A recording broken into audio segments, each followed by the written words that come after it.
సుమారుగా 11వ శతాబ్దంలో నిర్మించినటువంటి ఈ ఆలయం యొక్క పూర్వవైభవము చాలా గొప్పది. ఎందుకంటే స్వామివారు సాక్షాత్కారంగా అహోబిలం నుంచి బయలుదేరి ఈ యొక్క మహానంది దర్శనానికి వెళ్ళాలని వచ్చే సమయంలో సాక్షాత్తు పరమశివుడు గమనించి గంగాదేవిని ప్రవహింపజేసి స్వామివారిని ఇక్కడ ఆపు చేయడం జరిగింది.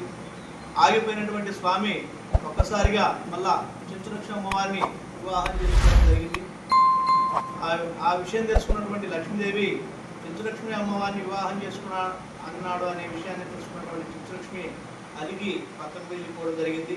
అమ్మ నువ్వు అలిగిపోవద్దు అని చెప్పి చక్కగా ఇద్దరు అమ్మవారిని మళ్ళా వివాహం చేసుకోవడం జరిగింది. స్వరంగ మార్గం నుంచి వచ్చి వలసిన స్వామి కాబట్టి చొరువ నరసింహస్వామిని భక్తులు ఈరోజు శ్రీ సర్వలక్ష్మీ నరసింహస్వామిగా చెప్పుకుంటా ఉన్నారు.